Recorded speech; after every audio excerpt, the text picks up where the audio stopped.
नमस्कार दोस्तों, स्वागत है आपका स्टडी फॉर सिविल सर्विसेज में। फ्री वीडियो के लिए चैनल को तुरंत सब्सक्राइब कर लीजिए और नोटिफिकेशन को जरूर ऑन कर लेना। हमारा फ्री वाला टेलीग्राम ये वाला ग्रुप जरूर से जरूर ज्वाइन कर लीजिएगा। हमारे ये वाले फ्री वाले टेलीग्राम को जरूर ज्वाइन कर लीजिएगा। और यूपी पीसीएस 2020 के मेंस के लिए हमारे 2 प्रोग्राम चल रहे हैं। एक 80 days daily answer writing programme चल रहा है जिसमें 4 क्वेश्चन पर डे दिए जाएंगे और पूरा उसका कंप्लीट फीडबैक मिलेगा। और दूसरा जो है ऑफिशियल टेस्ट सीरीज होगी जिसमें 12 फुल लेंथ जीएस के पेपर दिए जाएंगे, उसके फुल लेंथ आंसर दिए जाएंगे और कंप्लीट जो है पूरी चेकिंग होगी। 20-20 क्वेश्चन होंगे हर पेपर में, ठीक है। जैसे ऑफिशियल पेपर आता है वैसे ही होगा और कंप्लीट चेकिंग होगी, कंप्लीट मॉडल आंसर मिलेगा। ज्यादा जानकारी के लिए इन नंबर पर कॉल कर सकते हैं 96960660898560885030। Hello everyone, my name is Saurabh Singh. Welcome to this new initiative. UPPCS GS mains के सिलेबस को क्वेश्चन आंसर फॉर्मेट में कंप्लीट कर रहे हैं। 21 जनवरी को मेंस होने वाला है, तो पढ़ाई करते रहिए जिन लोग को भी मेंस देना है। बाकी जिन्हें 2021 वाला मेंस देना है वो भी मन से लगे रहो भाई लोग। यूपीपीसीएस, बिहार पीसीएस और अदर स्टेट पीसीएस के जो भी पेड ग्रुप्स चल रहे हैं, जो भी हमारे इनिशिएटिव्स चल रहे हैं, उनकी जानकारी के लिए आप इन नंबर्स पे कॉल कीजिए। ये नंबर है, ठीक है। जो आपको अपडेट्स टेलीग्राम पे मिलेंगी, कई बार यूट्यूब पे जो नहीं मिल पाती हैं वो यहाँ पे मिल जाएंगी आपको टेलीग्राम पे। बाकी जब प्रीलिम्स वगैरह या एग्ज़ाम नज़दीक आता है तो सर पिक्स वगैरह भेज के रिवीजन करा रहे होते हैं, तो उनके लिए भी ये सब टेलीग्राम चैनल ज़रूर ज्वाइन कीजिए, ठीक है। इससे आपका ही फ़ायदा है। एक बार पिक्चर आपके हाथ में आ गई तो फिर आप बार बार रिवाइज कर सकते हो। Question number 1, human development index के बारे में आपको बताना है। दूसरा, इसकी क्या कमियां हैं। अभी तक हम क्या पढ़ते हैं, जीडीपी वाला ग्रोथ, कोई कंट्री का ग्रोथ कितना हुआ, जीडीपी उसका देखो, उससे आकलन लगा लो। लेकिन ये ग्रोथ और डेवलपमेंट वाला डिबेट है, ठीक है। ग्रोथ और डेवलपमेंट में क्या अंतर होता है ये आपको पता होगा। तो जीडीपी जो होती है वो कभी ये नहीं बता सकती कि कोई कंट्री में डेवलपमेंट हो रहा है कि नहीं। ग्रोथ तो हो रहा है, ये समझ में आ रहा है आपको, लेकिन डेवलपमेंट एक क्वालिटेटिव टर्म है। मतलब किसी की लाइफ में कोई पॉजिटिव चेंज हो, उसकी क्वालिटी ऑफ लाइफ में। हमारी जीडीपी बढ़ रही है लेकिन हो सकता है किसी एक पर्टिकुलर इंसान का ही ग्रोथ हो रहा हो, ठीक है। तो यहाँ पर जीडीपी की ग्रोथ ये नहीं बताती है कि ग्रोथ जो हो रही है वो इक्वल हो रही है कि नहीं हो रही है। तो बेसिकली इन सब के बैकग्राउंड में आपको बताना है। ये सब बैकग्राउंड था, इसी की वजह से ह्यूमन डेवलपमेंट का कॉन्सेप्ट आया। लेकिन इस ह्यूमन डेवलपमेंट वाले कॉन्सेप्ट की भी कुछ कमियां हैं, तो वो भी हमको पता होनी चाहिए, ठीक है। तो एक तो इसके बारे में पता हो, एक तो दूसरा इसकी कमियां आपको पता होनी चाहिए। दूसरा, उत्तर प्रदेश में अवैध जो बालू खनन होता है, इल्लीगल सैंड माइनिंग, तो इल्लीगल सैंड माइनिंग की क्या कमी है, मतलब क्या उससे नुकसान है, क्या कंसर्न्स है, ये आपको बताना है। अच्छा देखिए, कुछ क्वेश्चन ऐसे आते हैं मेंस में जो आपको यूपी नाम से ऐसे दे दिए जाएंगे। अगर आपको यूपी के बारे में नहीं भी पता है तो भी आप आंसर लिख सकते हो। जैसे ये क्वेश्चन है, अब इसमें ज़रूरी नहीं है कि आपको यूपी की नदियों के बारे में पता हो। अगर आपको सैंड माइनिंग की दिक्कतों के बारे में पता है तो आप जाहिर सी बात है आंसर लिख लोगे। लेकिन यहाँ आंसर लिखते समय हम कुछ यूपी के द्वारा जो स्टेप्स लिए गए हैं वो भी बात करेंगे कि उत्तर प्रदेश गवर्नमेंट ने क्या क्या किया है इस अवैध बालू खनन को रोकने के लिए, ठीक है। Question number 3, indigenisation of defence sector in India is a need of the hour. Bharat में रक्षा क्षेत्र का स्वदेशीकरण समय की आवश्यकता है। कुल मिला के पूछना ये चाह रहा है कि आपको क्यों लगता है कि ये जो डिफेंस सेक्टर है उसमें इंपोर्ट की बजाय अब उसको स्वदेशीकरण कर दो, मतलब अपने यहाँ ही बनाओ।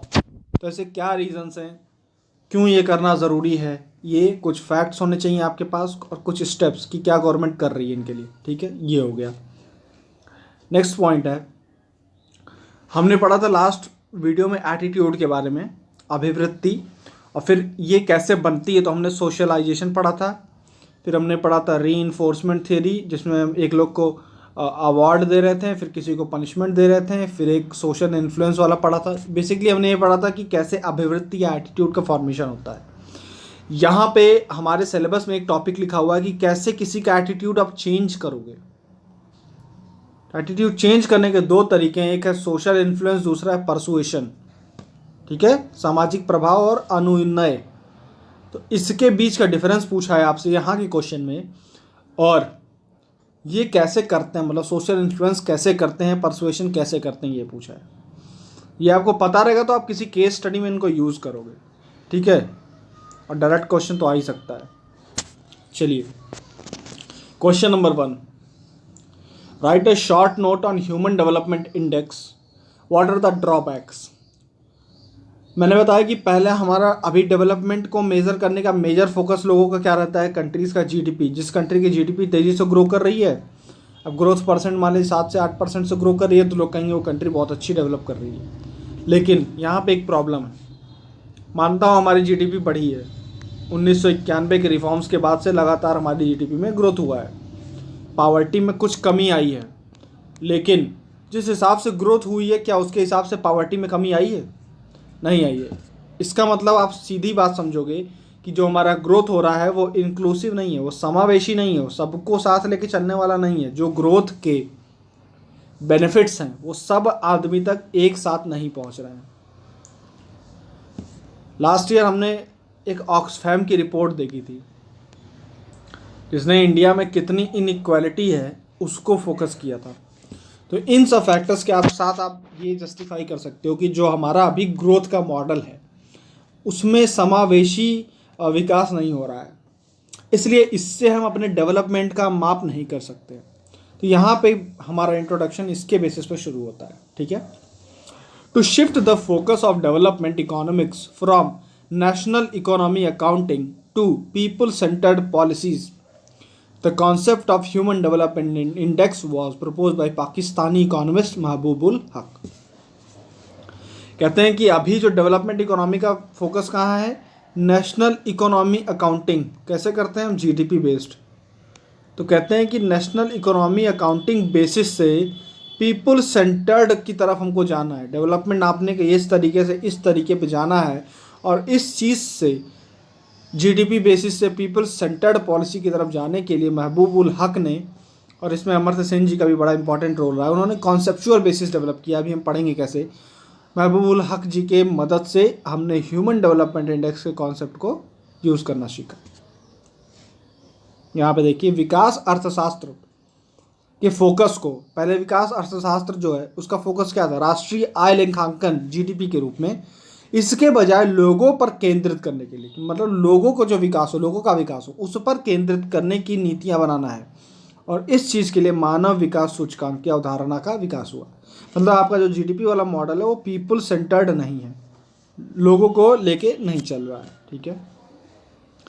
It aims to determine the strategies, क्या स्ट्रैटेजी होनी चाहिए for improving living condition for people, जो हम कहते हैं ना लिवेबिलिटी, लोगों की living standard, ease of living, इसको सुधारने के लिए जो स्ट्रैटेजीज होनी चाहिए उनको फोकस किया जाता है एचडीआई के अंदर। It can be use to assess why countries with a similar GDP have different HDI values. आपने देखा होगा, हो सकता है कि दो कंट्रीज सिमिलर एचडीआई आ जाए उनका, लेकिन फिर भी सिमिलर जीडीपी हो। दो कंट्रीज हो सकती हैं जिनका लगभग जीडीपी सेम होगा, लेकिन उनकी एचडीआई अलग हो सकती है। एचडीआई मतलब उनका ह्यूमन का डेवलपमेंट अलग अलग है। ऐसा क्यों हो रहा है? ऐसा इसलिए हो सकता है एक कंट्री बहुत अमीर हो, तो चूंकि इकोनॉमिक एंगल भी हम देखते हैं एचडीआई में, या इस पॉइंट को बाद में पढ़ेंगे। अभी ये पढ़ते हैं कि ये कह रहा है कि हो सकता है कि दो कंट्रीज़ हों जिनकी जीडीपी बहुत ज़्यादा हो और लगभग बराबर भी हों, लेकिन फिर भी उनका एचडीआई अलग है। यानी कि ह्यूमन डेवलपमेंट जीडीपी से मैटर नहीं करता है। ह्यूमन का डेवलपमेंट जीडीपी कभी काउंट नहीं कर सकती है, ठीक है। Next point, human development index जो है उस पर आते हैं। इट मेजर्स 3 डायमेंशन, ये 3 डायमेंशंस को पढ़ता है और उसके हिसाब से आपका एचडीआई निकालेगा। क्या? हेल्दी लाइफ, दूसरा नॉलेज, तीसरा स्टैंडर्ड ऑफ लिविंग। अब हेल्दी लाइफ आपकी कैसे नापता है? ये लाइफ एक्सपेक्टेंसी के नाम से, जीवन प्रत्याशा आपकी कितनी है, किसी भी कंट्री में जीवन प्रत्याशा कैसी है, वो उससे ये नापेगा कि स्वस्थ जीवन है कि नहीं उनका। दूसरा उनका ज्ञान, ज्ञान का मापन 2 तरीके से, एक्सपेक्टेड ईयर ऑफ स्कूलिंग, कितने साल लगभग एक आदमी स्कूलिंग करता है, दूसरा मीन ईयर ऑफ स्कूलिंग, कि कितना उसने लगभग किया, ठीक है।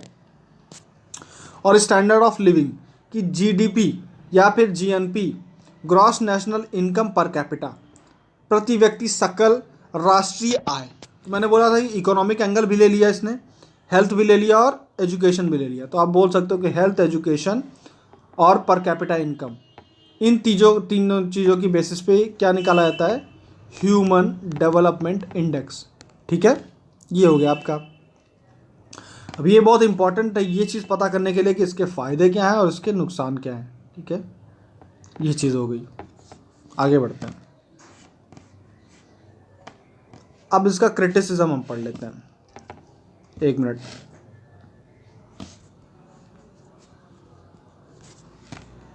ह्यूमन डेवलपमेंट इंडेक्स है, हेल्थ, एजुकेशन और स्टैंडर्ड ऑफ लिविंग के बेसिस पे हम निकालते हैं HDI।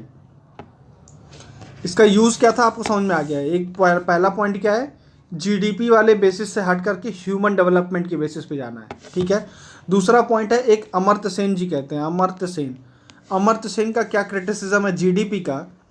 अमर्त्य सेन ने एक कॉन्सेप्ट दिया है जिसको हम कहते हैं कैपेबिलिटी अप्रोच, कैपेबिलिटी अप्रोच या डेवलपमेंट एज फ्रीडम। ये अमर्त्य सेन का है।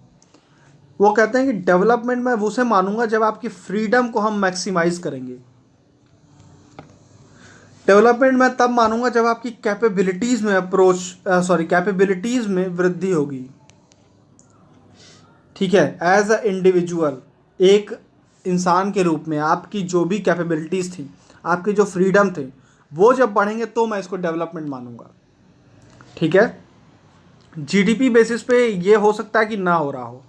जैसे अगर इतनी सारी इनइक्वालिटी है इंडिया में, तो क्या आपको लगता है कि हर आदमी की कैपेबिलिटी बढ़ी है? नहीं बढ़ी है। आप डेवलपमेंट में पावर्टी लाइन निकाल लो यार, पावर्टी लाइन आप निकाल लो, 1,000 रुपये कमाई 1 महीने की। अब 1 महीने में 1,000 रुपये क्या है आज की डेट में? कुछ नहीं है। तो क्या डेटा वाइज हो सकता है कि मेरी पावर्टी कम हो जाए, ठीक है, लेकिन क्या इससे सच में मेरी कैपेबिलिटी में कोई सुधार हुआ? ठीक है, नहीं हुआ। तो अमर्त्य सेन कहते हैं कि ये जो GDP वाला मॉडल आप फॉलो कर रहे हो ये गलत है।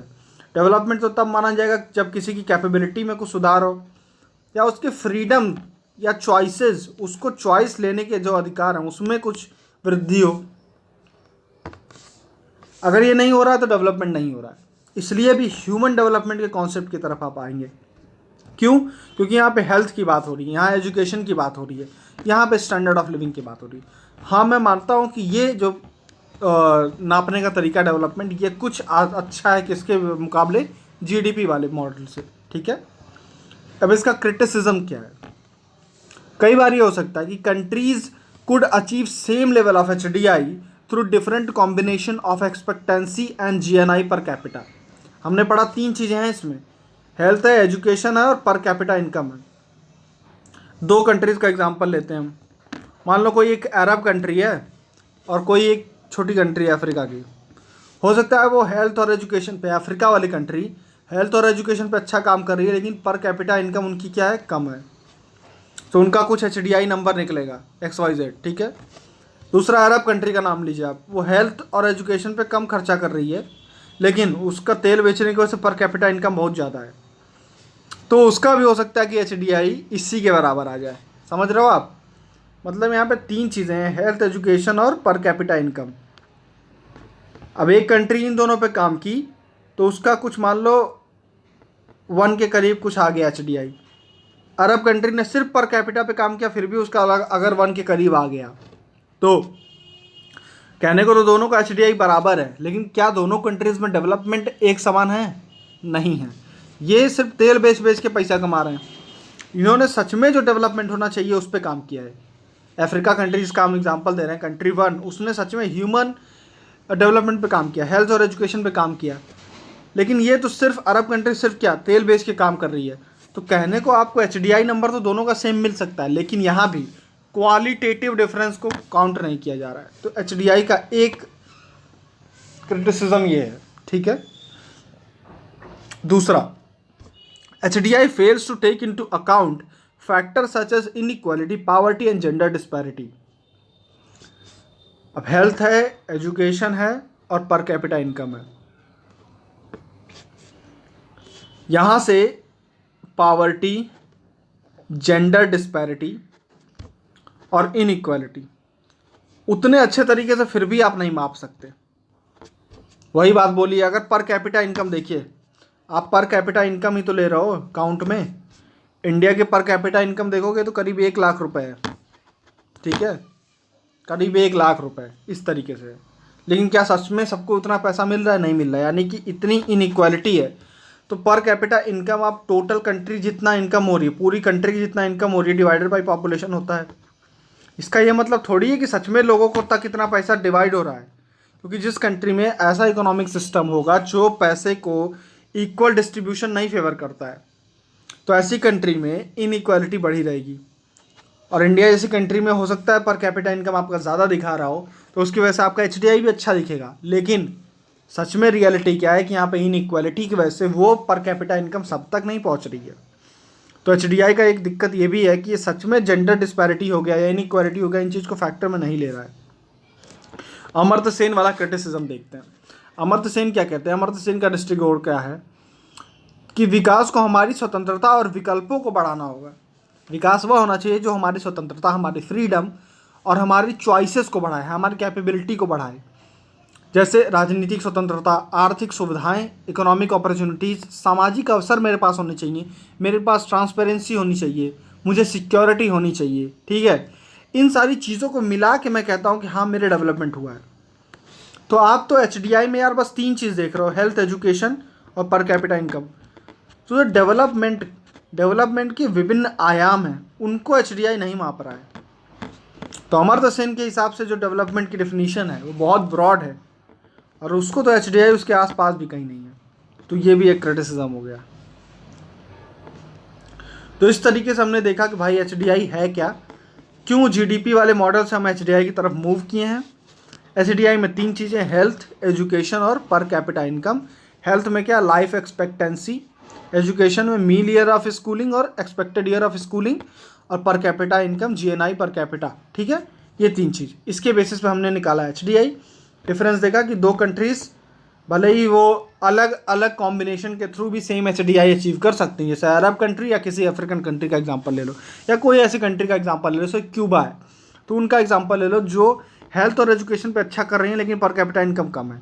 तो उनका भी HDI एक अरब कंट्री के बराबर आ सकता है जो हेल्थ और एजुकेशन के पे अच्छा नहीं कर रही है लेकिन पर कैपिटा तेल बेच करके बहुत ज़्यादा पैसा कमा चुकी है, और इसके इन दोनों का पर कैपिटा इनकम इसका HDI ज़्यादा हो जाएगा। तो ऐसे केस में हो क्या रहा है कि कुल मिला के ये है कि विभिन्न कॉम्बिनेशन में भी सेम HDI हो सकता है। इसका मतलब HDI क्लियर कट आपको नहीं बताता है कि कंट्री की सच में डेवलपमेंट कैसी है। दूसरा, पॉवर्टी और फिर इन सब फैक्टर्स को ध्यान में नहीं रख रहा है। फिर तीसरा, अमर्त्य सेन तो यही कहते हैं भाई कि डेवलपमेंट बहुत ही ब्रॉड चीज़ है और उसके आसपास भी नहीं है आपका HDI, ठीक है। ये हो गया। फिर इससे कुछ रिलेटेड क्या सोल्यूशन आप दे सकते हैं? किसी को अगर समझ में आ रहा हो तो कमेंट सेक्शन में बताइए ज़रा, कोई एक सोल्यूशन बताइए कि HDI वाले प्रॉब्लम को कैसे सॉल्व कर सकते हैं। एक तो देखिए मैं ही बता देता हूँ कि आपको जैसे HDI के अंदर और सारे आपको आयामों को इंक्लूड करना चाहिए जो एक व्यापक ह्यूमन डेवलपमेंट के इंडिकेटर्स हो सकते हैं, उनको आप HDI के अंदर नापना शुरू करो। देखिए ह्यूमन डेवलपमेंट रिपोर्ट जो आती है ना, उसमें जेंडर इनइक्वालिटी इंडेक्स वगैरह भी आता है, तो वो सब भी आप एग्जांपल लिख सकते हो यहाँ पर, ठीक है। क्वेश्चन नंबर 2, वही इलीगल सैंड माइनिंग तो आप आराम से लिख लोगे, सब लोग उतना पॉइंट बना लोगे।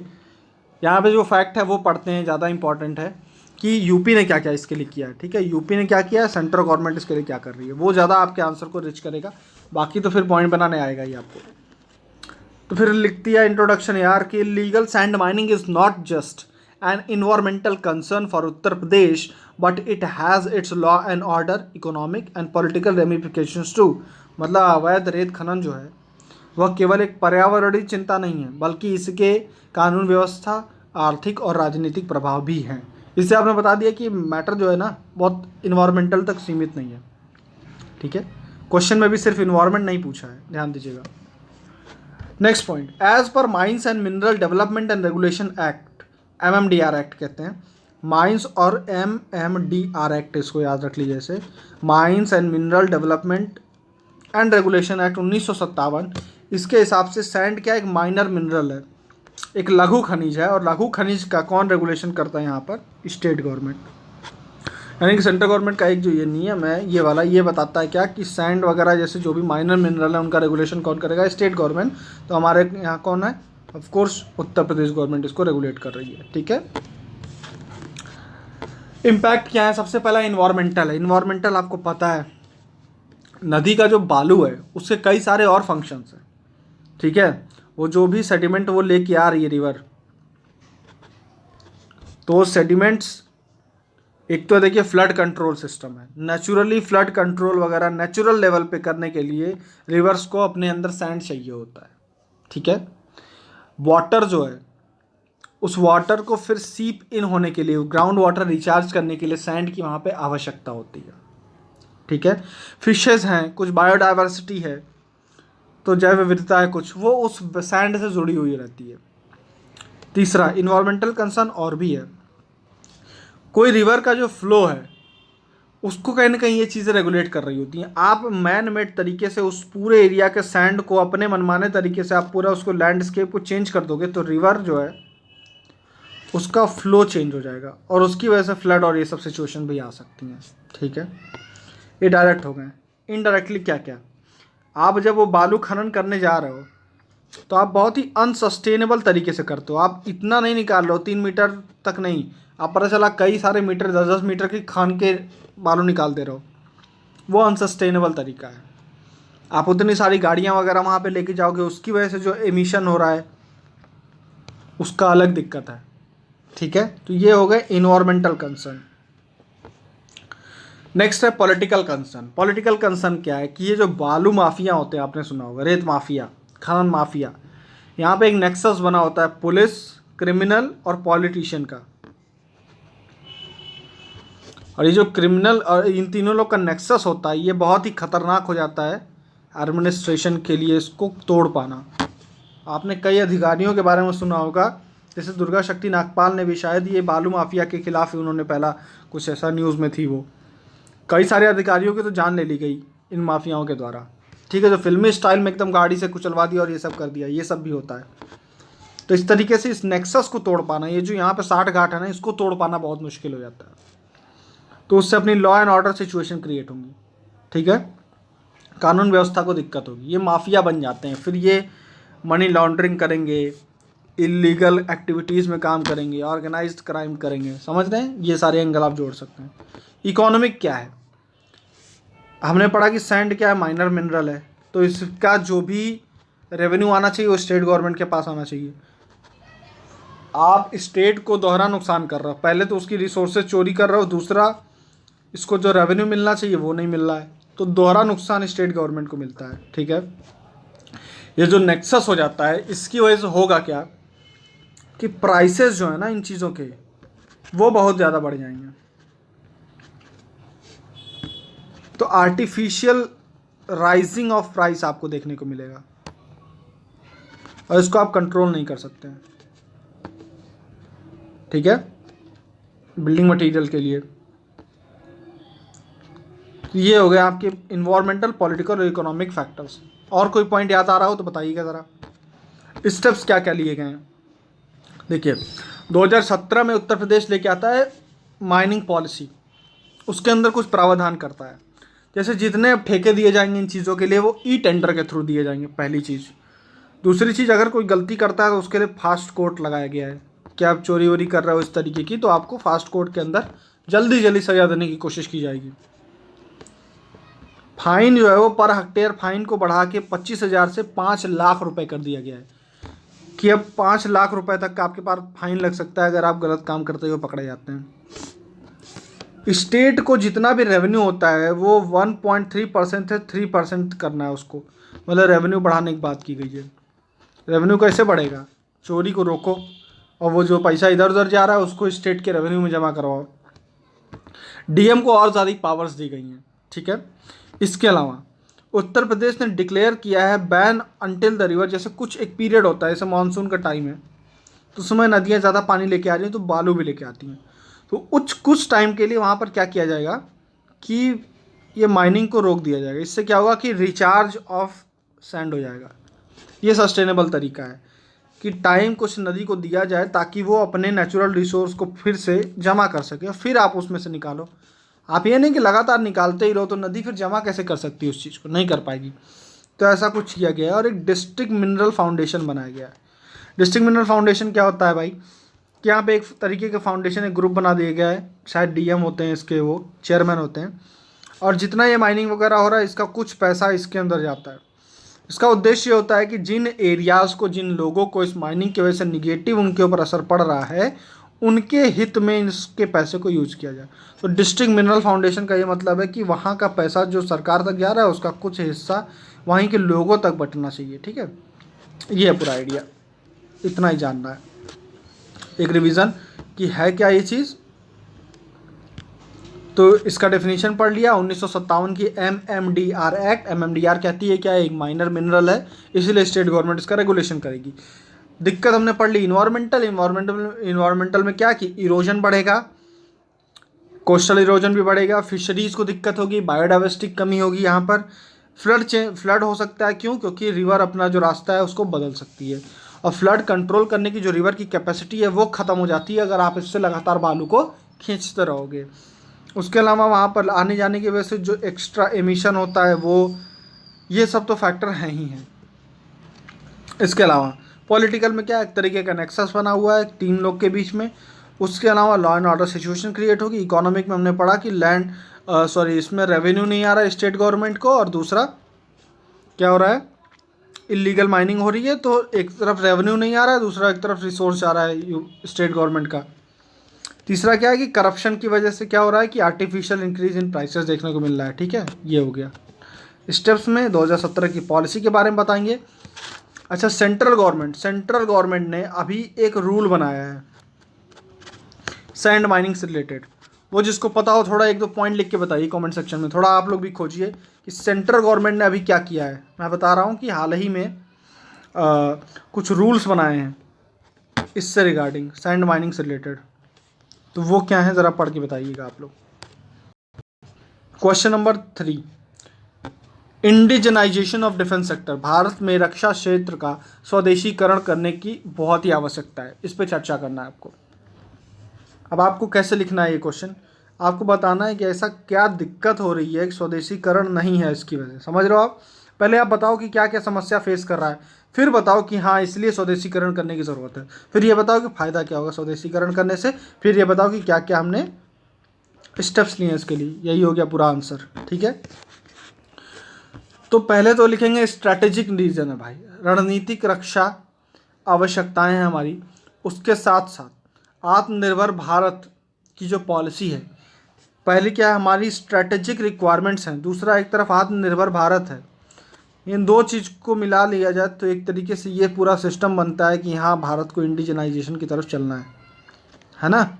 एक तरफ हम खुद कह रहे हैं कि हमको अपने तरफ आत्मनिर्भर होना है, दूसरा क्या कि हमारी स्ट्रैटेजिक रिक्वायरमेंट भी तो ऐसी हैं कि हम किसी कंट्री पे डिपेंड हो ही नहीं सकते, अब हम अफोर्ड नहीं कर सकते, हमको अपनी खुद की कैपेबिलिटीज़ डेवलप करनी ही करनी है।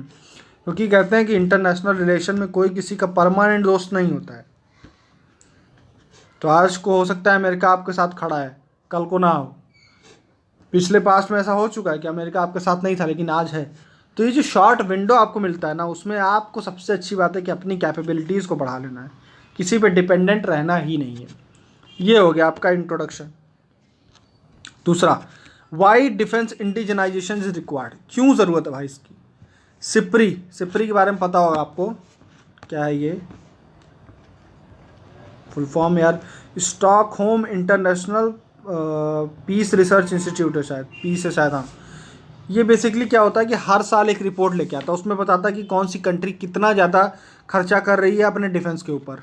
ठीक है, अब इसके हिसाब से सिप्री की रिपोर्ट के हिसाब से इंडिया सेकंड लार्जेस्ट, दुनिया में सेकंड लार्जेस्ट इंपोर्टर है आर्म्स का। दूसरा सबसे बड़ा हथियार आयातक है, इंपोर्ट कर रहे हैं। तो यहाँ से एक ऑप्शन आपको मिल गया कि यार इतना ज़्यादा आयात कर रहे हैं, उसमें फॉरेन एक्सचेंज हमारा जा रहा होगा, तो अगर हम अपना इंडिजनाइजेशन कर ले तो वो बच जाएगा, पहला पॉइंट हो गया। तो अपना इंपोर्ट बिल कम हो जाएगा, पहले बात। दूसरा चीज़, India spends 30% of its defence budget on capital acquisition, such imports can be reduced and facilitate Indian producer. हमने पढ़ा कि सेकंड लार्जेस्ट क्या है, इंपोर्टर है, और कह रहे हैं कि मान लो हर साल 100 रुपये डिफेंस वालों को दिया जाता है, तो उसमें से 30 रुपये वो कोई सामान वामान खरीद रहे हैं, ठीक है, 30% कैपिटल एक्विजिशन। अब ये देख ही रहे हो आपकी, इसी से समझ में आ रहा है कि 30% इस पर खर्चा कर रहे हैं और सेकंड लार्जेस्ट इंपोर्टर हैं, तो कितना पैसा विदेशों में जा रहा है। तो ये यही कहता है कि कितनी बढ़िया अपॉर्चुनिटी है कि चूँकि 30% रुपये आप खर्च करते ही हो, तो क्यों ना इसका फ़ायदा इंडिया के प्राइवेट सेक्टर को मिले या इंडिया में जो भी डिफेंस को प्रोड्यूस करने वाली बॉडीज़ हैं उनको मिले। तो इसलिए भी इंडिजनाइजेशन करेंगे तो इनको फ़ायदा होगा, तो मेक इन इंडिया वगैरह प्रमोट हो सकता है, ठीक है। तीसरा, डिले होता है, और डील कई सारे बार यही होता है कि आप कब का आपने डील कर रखा है, लेकिन वो सामान आपको इतने बाद में मिलता है कि कहीं न कहीं आपकी कैपेबिलिटीज़ को झटका पहुंच जाता है, बहुत नुकसान हो जाता है। जैसे आप देखा होगा गलवान वाला जो इशू चल रहा था अभी, तो S-400 रशिया का एक डिफेंस सिस्टम है, मिसाइल डिफेंस सिस्टम है, जिसकी डील कर लिया है इंडिया ने रशिया से। अच्छा, चाइना ने भी इससे रिलेटेड डील कर लिया इनसे, हम लोगों से बहुत पहले, और शायद चाइना को इसके कुछ कंपोनेंट या कोई एक सिस्टम रशिया ने दे भी दिया है। अब रशिया ने इनको दे दिया है, इंडिया तक अभी खेल पहुंचा नहीं है ये S-400। तो यहाँ पर यही कह रहा है कि चूंकि आप इंपोर्ट पे डिपेंडेंट हो, दूसरी कंट्री पे डिपेंडेंट हो इस इतनी क्रूशियल टेक्नोलॉजी के लिए, तो ऐसे अगर डिले होंगे, तो मान लो, हालांकि अभी हुआ क्या था कि जब गलवान में बहुत ज़्यादा टेंशन बढ़ गई, तो रशिया गए हुए थे हमारे डिफेंस मिनिस्टर राजनाथ सिंह गए हुए थे, और जब वो वहाँ पर गए तो उन्होंने वहाँ से कुछ बात करी, और कुल मिला के ये कुछ दिन बाद न्यूज़ आई थी कि चाइना को भी जो डिलीवरी है प्रोडक्ट की या कुछ इसके पार्ट्स की, उसको रशिया ने डिले कर दिया कुछ। जाहिर सी बात है इंडिया ने अपनी कंसर्न बताई होगी कि हमको ये समस्याएं हो सकती हैं आपके इस सिस्टम के वहाँ प्रेजेंट होने से, लेकिन हमको उसमें नहीं घुसना है। हमको बस ये याद रखना है कि S-4 का एग्जाम्पल देना है कि कैसे अगर हम किसी और पर डिपेंडेंट रहते हैं तो हमारी कैपेबिलिटीज़ को एक झटका मिल सकता है ना। इसलिए ज़्यादा अच्छा है कि हम अपने खुद से कैपेबिलिटी डेवलप कर लें। कल को चाइना के पास आ गया और आपके पास रशिया ने लेट कर दिया, तो फिर तो आप यहाँ पे कमज़ोर हो गए ना। इसलिए है कि इंडिजीनियस डेवलप करो। दूसरा, कई बार होता है कई सारे डिफेंस डील्स में आपको बहुत बड़ा ब्राइब्स देना पड़ता है उस मीडिएटर को जो मीडिएट करवा रहा है आप दो कंट्रीज़ के बीच में इस डील को। इन सब चीज़ों से आप बच सकते हो। नेक्स्ट क्या है, most of the time technology transfer जो होते हैं और इम्पोर्टेड आर्म्स जो आपके पास आते हैं, जो तकनीक ट्रांसफ़र होती है या जो आयातित हथियार होते हैं, वो सबसे अच्छे और सबसे नई टेक्नोलॉजी वाले नहीं होते हैं। ये भी कई बार देखा गया है। तो जो किसी कंट्री का जो सबसे बेस्ट है वो तो आपको नहीं देगा, टेक्नोलॉजी ट्रांसफ़र के अंदर वो तो नहीं दे रहा है आपको। तो आप या तो सेकेंड हैंड चीज़ों के साथ संतुष्ट रहना सीख लो, लेकिन आपका काम क्या है, आपको बनना है ग्लोबल लीडर। जब ग्लोबल लीडर बनना है तो भाई हर फील्ड में चमकना पड़ेगा, तो इस तरीके से काम नहीं चलेगा। इसलिए भी आपको इंडिजनाइजेशन की तरफ बढ़ना है।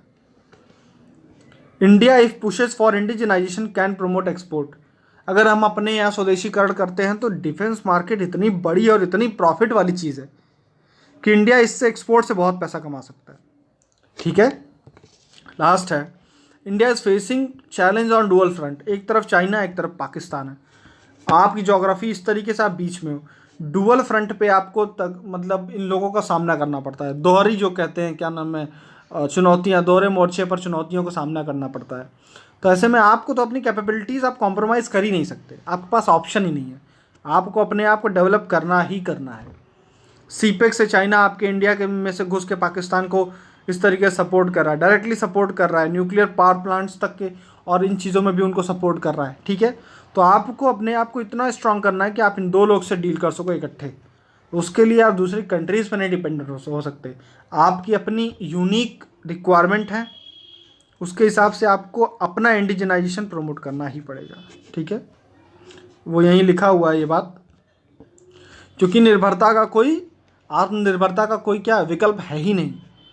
देश पर निर्भरता को कम करने की आवश्यकता है, क्योंकि अंतर्राष्ट्रीय संबंधों में कोई स्थायी दोस्त नहीं है। ठीक है,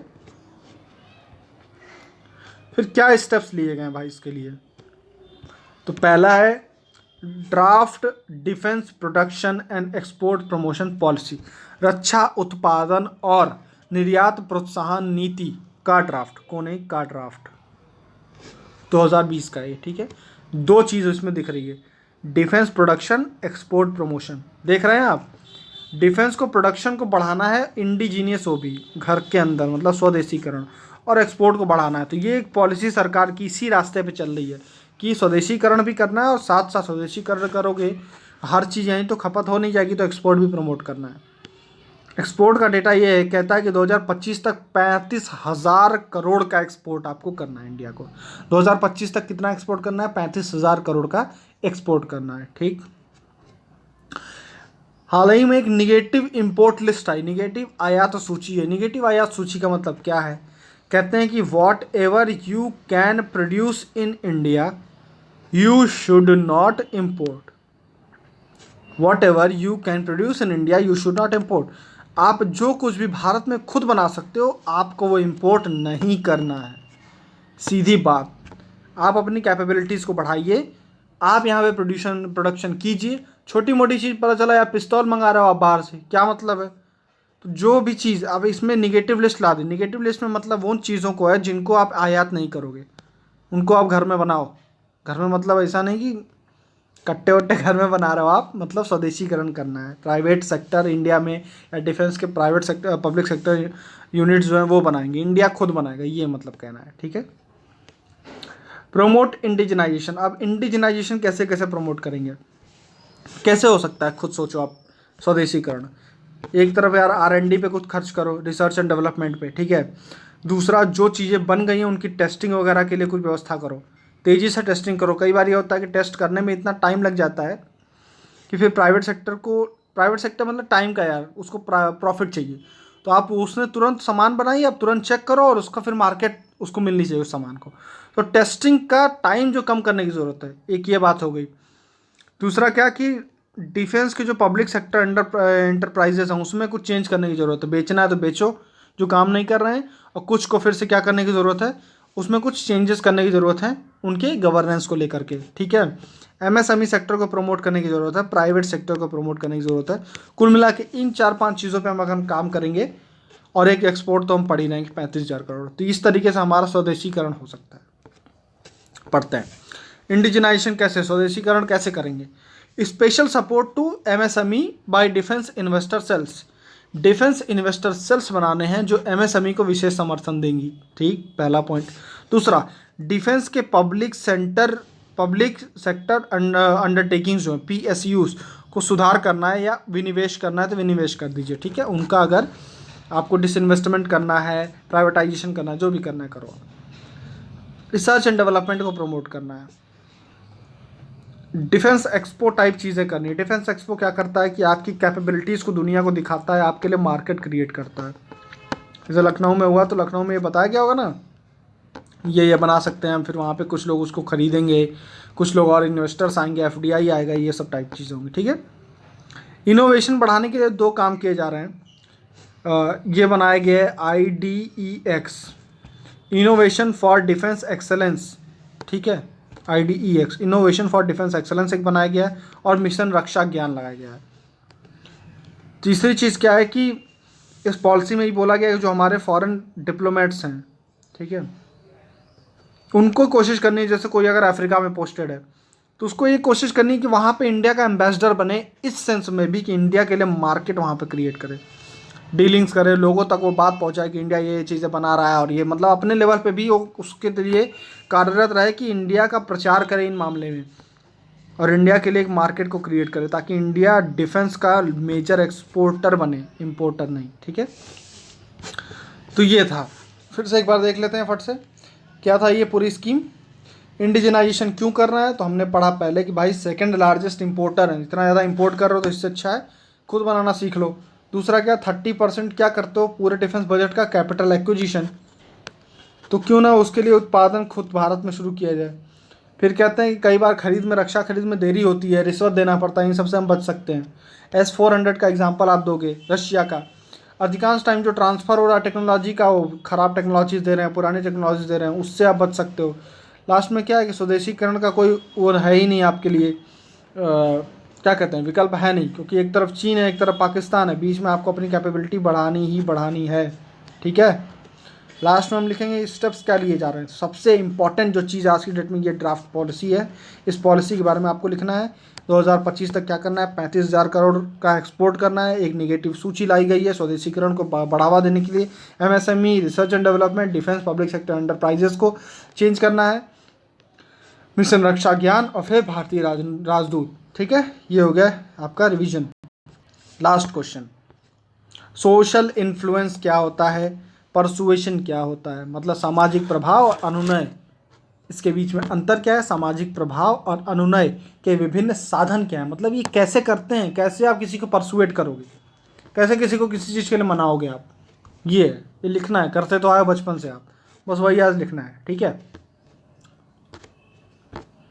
भाई, सोशल इन्फ्लुएंस या सामाजिक प्रभाव, जब एक व्यक्ति किसी दूसरे व्यक्ति की वास्तविक या काल्पनिक उपस्थिति से प्रभावित होता है तो उसे हम कहते हैं सामाजिक प्रभाव। सामाजिक प्रभाव या social influence is an act when a person is influenced by real और इमेजिनरी प्रेजेंस ऑफ अदर्स। ठीक है, ये रहा सोशल इन्फ्लुएंस। कोई आपको रियल में वहाँ पे खड़ा होकर के भी आपको मतलब इन्फ्लुएंस आपको कर सकता है। कोई लीडर आपके सामने खड़ा है, हो सकता है वो आपका सोशल इन्फ्लुएंस कर रहा हो, या इमेजिनरी।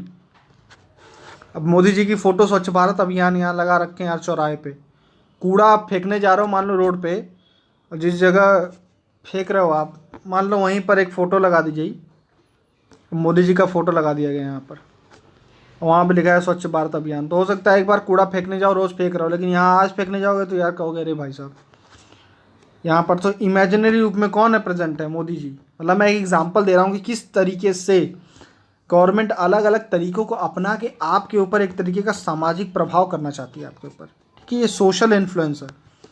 यहाँ रियल में नहीं कोई प्रेजेंट है, रियल में कोई आदमी नहीं प्रेजेंट है, लेकिन वो इमेजिनरी तरीके से आपके अंदर चेंजेस कर रहा है, आपके एटीट्यूड को चेंज करने की कोशिश कर रहा है। सोशल इन्फ्लुएंस हो गया या परसुएशन हो गया, ये दोनों करना क्या चाहते हैं, आपके एटीट्यूड में चेंज करना चाहते हैं। हमने पढ़ा था एटीट्यूड आपका चेंज होगा 3 तरीकों में। एक होता है अफेक्ट, बिहेवियर और कॉग्निशन। कॉग्निशन मतलब नॉलेज, अफेक्ट मतलब भावनात्मक जो चीज़ें होती हैं, भावात्मक होता है, ये होता है नॉलेज से रिलेटेड, ज्ञान से रिलेटेड, और बिहेवियर आपको पता है आपका व्यवहार। तो अगर मैं आपके इमोशन में चेंज कर दूँ, अफेक्ट में, या आपके नॉलेज में, ज्ञान में, तो मैं आपका एटीट्यूड चेंज कर सकता हूँ। अब इस एटीट्यूड को चेंज करने के लिए 2 तरीके हैं, या तो मैं सोशल इन्फ्लुएंस करूँगा या परसुएशन करूँगा। मैंने सोशल इन्फ्लुएंस बताया कैसे करूँगा, या तो वहाँ पे कोई रियल इंसान हो सकता है जो आपको आपका एटीट्यूड चेंज करने पे मजबूर करे, या इमेजिनरी। तो ये है, ठीक है। अच्छा, ये जो सोशल इन्फ्लुएंस है ये ज़रूरी नहीं है कि हमेशा कोई जानबूझकर करे। जैसे आप मूवी देखने जाते हो, मूवी में आप देखते हो कोई हीरो, ठीक है, वो समाज सेवा कर रहा है, या फिर वो जैसे अब छपाक मूवी आई थी NGO, उसमें वो क्या कर रहे थे, एसिड अटैक के विक्टिम्स को उन्होंने सपोर्ट किया। तो हो सकता है कि यहाँ पर इमेजिनरी मतलब रियल में तो वो एक्टर या जो भी वो स्टोरी है वो आपके सामने नहीं है, वो पर्सन आपके सामने नहीं है, लेकिन आप इतने इन्फ्लुएंस हो गए, सोशल इन्फ्लुएंस आपके ऊपर इतना हुआ उस मूवी का कि आप फिर आगे आकर के आपने खुद वैसा कोई NGO ज्वाइन किया और आप ऐसे लोगों की हेल्प के लिए आगे बढ़ गए। ये हो सकता है एक पॉजिटिव। निगेटिव क्या हो सकता है कि ऐसी ही कोई मूवी में आपने किसी को स्मोकिंग या दारू पीते हुए देख लिया और आप उससे आप इन्फ्लुएंस हो गए, फिर आपने आकर के खुद से शुरू कर दिया ये सब काम, ठीक है। तो सोशल इन्फ्लुएंस क्या होता है कि when you get influenced by someone, अब वो आदमी रियल में भी हो सकता है, इमेजिनरी भी हो सकता है। तो फिर परसुएशन से अंतर क्या हुआ, परसुएशन में भी मैं आपका एटीट्यूड चेंज करने की कोशिश करूंगा, लेकिन यहाँ पे मैं जानबूझकर आपके साथ ऐसा करूंगा, मतलब मेरा ऑब्जेक्टिव ही है कि मैं आपके अंदर एटीट्यूड चेंज कर दूंगा। सोशल इन्फ्लुएंस में ज़रूरी नहीं है कि यहाँ कोई जानबूझ के आपका एटीट्यूड चेंज करने की कोशिश करे। जैसे उस मूवी में वो नहीं चाहता था कि डायरेक्टर, मूवी बनाने वाला ये नहीं चाहता कि आप फिर ड्रिंक करना शुरू कर दें, लेकिन हो सकता है कि आप वो मूवी देख के ऐसा इन्फ्लुएंस हो गए कि फिर आप आकर के यहाँ पर दारू पीने लग गए। या फिर शक्तिमान को बनाने वाला, शक्तिमान जो सीरियल आता था उसको बनाने वाले को नहीं पता था कि बच्चे उस तरीके से ऐसा भी इन्फ्लुएंस हो सकते हैं कि फिर वो छत पे ऐसा हाथ घुमाते हुए छत से कूद जाएंगे कि शक्तिमान बचाओ, है ना। तो ये हुआ क्या कि इन्फ्लुएंस तो हो गए बच्चे। परसुएशन में क्या होता है कि आपको जानबूझकर कोई परसुएट करने की कोशिश करता है, यानी कि डेलिबरेट एक्ट है, ये जानबूझकर की जाती है। सोशल इन्फ्लुएंस ज़रूरी नहीं है कि डेलिबरेट हो, ठीक। जैसे डिप्लोमेसी आप करते हैं, तो डिप्लोमेसी क्या है, इंडिया का कोई फॉरेन डिप्लोमेट किसी और कंट्री के साथ मिलकर बातचीत करके इंडिया के इंटरेस्ट को फुलफिल करना चाहता है, ये क्या है, इसको आप परसुएशन कहोगे, सोशल इन्फ्लुएंस नहीं है। क्यों? क्योंकि आप जानबूझ के उसके एटीट्यूड को चेंज करना चाह रहे हो हमारे फेवर में। तो ये डिप्लोमेसी आप क्या बोलोगे, क्या है, परसुएशन है। ब्रू और रियांग का अभी क्या हुआ था, ब्रू रियांग का समझौता हुआ था। जो इस तरीके के समझौते हैं वो क्या है, परसुएशन है, क्योंकि आप अपने इंटरेस्ट को एक्टिवली परसुएट कर रहे हो, लोगों को मना रहे हो उसके लिए, ठीक है। अब देखिए, during socialisation in a family a child learns through both medium, social influence of parents and also persuasion. कहता है कि जब एक बच्चे का सामाजिकरण हो रहा होता है बचपन में, शुरुआती समय पे, तो परिवार में उसके ऊपर दोनों का असर पड़ रहा होता है, सामाजिक प्रभाव भी पड़ रहा होता है और अनुनय भी। सामाजिक प्रभाव कैसे, कई चीज़ें वो देख के समझ जाता है। अब उस घर में क्या है, और उस देख रहा है गाली गलौज हो रहा है, तो फिर ठीक है, सामाजिक प्रभाव यही पड़ा कि उसने भी गाली गलौज सीख लिया, ठीक है। परसुएशन क्या, जानबूझ के क्या परिवार वाले देना चाहते हैं उनको, संस्कार, है ना, बड़े हाथ पैर छुओ। तो इस तरीके से जो एटीट्यूड चेंज होगा वो क्या होगा, पैर छूना सीख जाएगा लोगों का। तो आप बोलोगे कि एक ही परिवार में उसने भी सोशल इन्फ्लुएंस भी काम आया, परसुएशन भी काम आया, ठीक है। Tools of social influence and persuasion, कैसे करोगे आखिर, किसी का अगर परसुएट करना ही है तो कैसे करोगे आप। पहला है अथॉरिटी, मतलब कोई अधिकार प्राप्त व्यक्ति होता है, जैसे कोई नेता होता है। अब आपने ये देखा होगा यार कि जब कोविड वाला बोलना था तो काहे अमिताभ बच्चन को बोला गया कि बोलिए भाई 2 गज की दूरी मास्क का जरूरी है, अब तक दवाई नहीं दिलाई नहीं। मैं आप भी तो बोल सकते थे, क्या हमारी बात का वो असर पड़ेगा, नहीं पड़ेगा। तो ये अथॉरिटी, एक अधिकार, कुछ लोग सोसाइटी में ऐसी पोजीशन होल्ड करते हैं कि उनकी अपील लोगों को ज़्यादा मतलब वो लगती है, ऐसा लगेगा कि वो ज़्यादातर लोग उसको मान सकते हैं। ऐसे प्रभुत्वशाली या ऐसे प्रभावशाली लोगों को यूज़ किया जाता है लोगों के एटीट्यूड को चेंज करने के लिए। तो यहाँ पे आप लोग बोल सकते हो अधिकार, ठीक है। अब मोदी जी फिर झाड़ू लगा दिया, मोदी जी ने स्वच्छ भारत अभियान में मोदी जी ने एक बार झाड़ू लगा दिया, फिर आपने देखा होगा पूरे देश में जो नेता थे वो झाड़ू लगाने लग गए। तो हुआ क्या कि टॉप लीडरशिप ने पहले किया, फिर और अदर लोकल लीडर्स ने किया, इसकी वजह से फिर पूरी जनता तक ये पूरा मैसेज पहुंच गया, तो सब लोगों ने इसको फॉलो करना शुरू किया। तो ये होती है क्या, एक सोशल इन्फ्लुएंस या परसुएशन का तरीका होता है, अथॉरिटी। दूसरा क्या, रेसिप्रोसिटी मतलब क्या होता है कि आपका सोशल इन्फ्लुएंस या आपके ऊपर परसुएशन ऐसे भी किया जा सकता है कि मोस्ट ऑफ द टाइम ये ह्यूमन टेंडेंसी होती है कि एक आदमी आपके साथ जैसा व्यवहार करेगा उस तरीके का आप कुछ व्यवहार उसके साथ करोगे। शादी में देखा होगा यार कि अगर 100 रुपये आपके, वो एक लोग वो नापते हैं, न्योता लिखते हैं, न्योता लिख करके क्या करते हैं, फिर वो ऐसा एक डायरी बन जाएगा, फिर देखेंगे अच्छा ये वाले भाई साहब आए थे, इन्होंने 1000 रुपया दिया था, ये 100 रुपये दिए थे, तो फिर वो डायरी रखे रहते हैं लोग। फिर जब दूसरे की शादी होगी तो फिर देखेंगे कि अच्छा ये 1000 दिए थे, तो जितना वो किए उतने का फिर ये देंगे, 1000 रुपये का इनको दे के आएंगे। ये क्या है, ये रेसिप्रोसिटी है। तो आपका एटीट्यूड, आपको परसुएट किया जा सकता है रेसिप्रोसिटी को यूज़ करके। मैं आपके साथ गुड बिहेवियर करूंगा तो आप मेरे साथ गुड बिहेवियर करोगे, ठीक है। तो ये है रेसिप्रोसिटी के तहत आपको परसुएट कर सकता हूं मैं आपको, मैं सामाजिक प्रभाव आपके ऊपर या अनुनय, इस तरीके से भी लोग यूज़ कर सकते हैं। तीसरा एप्रिसिएशन, हमने कल पढ़ा था रीइंफोर्समेंट थियरी के बारे में कि अवार्ड और पनिशमेंट वाला। अवार्ड दोगे तो आदमी वो काम करता रहेगा, पनिशमेंट जिस चीज़ का दोगे उसको करने से बचेगा। यही होती है सिंपल ह्यूमन टेंडेंसी। अब परसुएशन में कैसे काम आएगा या सोशल इन्फ्लुएंस में कैसे काम आएगा, सिंपल है यार। गलत काम कर रहा है तो उसको क्या करो, सजा दो। गंदगी करता हुआ पाया गया, फाइन लगा दो।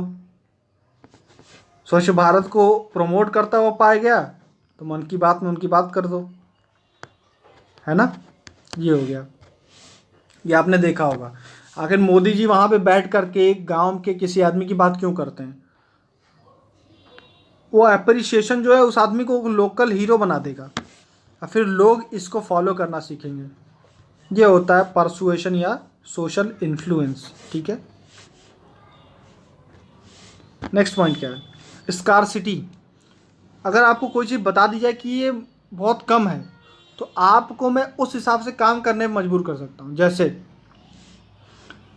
अगर मैं आपको बता दूं कि ठीक है, जैसे मिंत्रा वगैरह का आपको आता रहता होगा कि यार बस 2 जूते बचे, आपने विश लिस्ट कर रखा है कोई भी चीज़ और फिर फ्लिपकार्ट वाले ने मैसेज आपको कर दिया है कि यार ये जो आपने विश लिस्ट में रखा है 2 ही बचा हुआ है, अब इसका ख़त्म होने वाला है, जल्दी करो, 1 बचा हुआ है, जल्दी करो। इस तरीके से वो आपको परसुएड करने की कोशिश करते हैं। कैसे? फिर प्रेशर में आके आप जल्दी से क्या करो, वो एक्शन ले लो।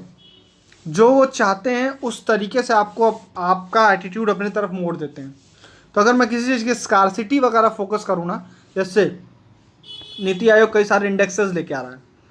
अब नीति आयोग के सही सारे इंडेक्स आपको बताते हैं कि ठीक है यार, बेंगलोर में, दिल्ली में, यहाँ पे 2021 तक सारे पानी वानी सूख जाएंगे। तो अब आपको समझ में आ गया कि स्कार्सिटी। अब आपका एटीट्यूड इस चीज़ के प्रति क्या हो जाएगा, बहुत आप सजग हो जाओगे इसको लेकर के। तो इस तरीके से मैं आपके एटीट्यूड को चेंज कर सकता हूँ। बाकी कल जो हमने चीज़ें पढ़ी थी, क्या पढ़ा था? कल हमने पढ़ा था कि सोशलाइजेशन में मैं आपका एटीट्यूड चेंज कर सकता हूँ। वो भी आप यहाँ पे पॉइंट लिखिए। दूसरा समाजीकरण। दूसरा हमने क्या पढ़ा था कि अवार्ड और पनिशमेंट थियरी, उसको आप यहाँ पे लिख सकते हो। तीसरा हमने क्या पढ़ा था, एक और पढ़ा था सोशल मॉडलिंग पढ़ा था हमने कि कैसे एक दूसरे को कॉपी लोग करते हैं, उस तरीके से आप एटीट्यूड चेंज कर सकते हो लोगों का। ठीक है, तो ये कुछ तरीके हैं जिससे आप लोगों का एटीट्यूड चेंज कर सकते हो। उसमें से मेजर क्या है, सोशल इन्फ्लुएंस और परसुएशन। अब बाकी सब इन्हीं के तरीके हैं। ठीक है, इनके एग्जाम्पल आप करंट अफेयर में सोचते रहो। और कोई एग्जाम्पल जो आपको दिख रहा हो, याद आ रहा हो, जिसमें आपको दिखा हो कि सोशल इन्फ्लुएंस करने की कोशिश की जा रही है, परसुएशन करने की कोशिश की जा रही है, वो यहाँ पर लिखिए, कॉमेंट सेक्शन में लिखिए, ज़रा देखता हूँ आप लोग का दिमाग कितना चलता है। ठीक है यार, लिखा करो, आपका ज्ञान बढ़ जाएगा तो कुछ दिक्कत नहीं है। मेंस में ये नहीं होगा कि यहाँ पे आप लिख दिए, दूसरा आदमी भी वही लिख दिया तो आपका नंबर कम हो जाएगा। ये सब मत सोचिए। आप जितना लिखोगे, पढ़ोगे, बोलोगे, वही आपके काम आने वाला है। ठीक है, वहाँ पर टाइम है 6 मिनट है, 7 मिनट है, तो वहाँ पर ये सब चालबाजी नहीं काम आएगी। तो इसलिए ज्ञानवान पूरा शेयर करो आप। ठीक है, लास्ट में क्या है, सोशल नॉर्म्स। समाज के कुछ ऐसे मानदंड होते हैं, सामाजिक मानदंड है, वो भी डिसाइड करते हैं कि आपका एटीट्यूड या सोशल इन्फ्लुएंस कैसे कर सकते हैं आपको। ठीक है, जैसे किसी भी सोसाइटी में, अब मेघालय के फिर कई गांव ऐसे यूट्यूब पे आपको दिखते रहते होंगे, साफ़ सफाई के लिए बहुत फेमस है। अब वहाँ पे सोशल नॉर्म है ये चीज़ कि आपको साफ़ सफाई रखनी है। तो फिर अपने यहाँ से भी भाई, यूपी के भैया लोग, जो हम लोग जो गंदगी मचाए रहते हैं यहाँ पर, अब वो मेघालय जाएंगे तो सामाजिक मानदंड वहाँ का इस तरीके से कि 2-4 महीना रहना रहेगा, तो वहाँ पे हम धीरे धीरे हम भी खुद वो सफाई वाले ढर्रे को अपना लेंगे। तो सामाजिक मानदंड भी हमारे एटीट्यूड को चेंज कर सकता है। इसका और भी कई एग्जांपल आपको मिल जाएगा। बहुत इंपॉर्टेंट एग्जांपल है एक, वो ज़रा बताइए आप। प्रिजुडिसेस, जैसे किसी जाति के प्रति, किसी धर्म के प्रति। अब सोशल इन्फ्लुएंस का एक निगेटिव इम्पैक्ट भी ये है कि आप जो प्रिजुडिसेस हैं, पूर्वाग्रह हैं, वो भी ट्रांसफ़र कर देते हैं। क्योंकि परसुएशन इस चीज़ के लिए भी तो किया जा सकता है। कोई धार्मिक नेता है जिसको बहुत सारे लोग फॉलो करते हैं, तो वो परसुएशन करके इस तरीके की गलत चीज़ें भी समाज में ट्रांसफ़र कर सकता है। तो सोशल इन्फ्लुएंस और परसुएशन को इस तरीके से मिसयूज़ भी किया जाता है। वो इलेक्शन के टाइम पे और अलग अलग टाइम पे, दंगों के टाइम पे आपको भारत में देखने को हमेशा मिलता है कि किस तरीके से लीडर्स, रिलीजियस लीडर्स, जिनसे ये अपेक्षा होती है कि वो जाकर के उस मामले को शांत करेंगे, वो और भड़काने की कोशिश करते हैं। और चूंकि आप एग्जांपल ये लिख सकते हो कि इनको इतने लोग फॉलो करने वाले हैं कि इनकी एक अपील, इनका एक गैर जिम्मेदारान जो बयान होता है, वो कितना निगेटिव इम्पैक्ट सोसाइटी पे डालता है। ठीक है, तो ये हो गया सोशल इन्फ्लुएंस और परसुएशन वाला टॉपिक। तो आज के लिए इतना ही। Thank you so much.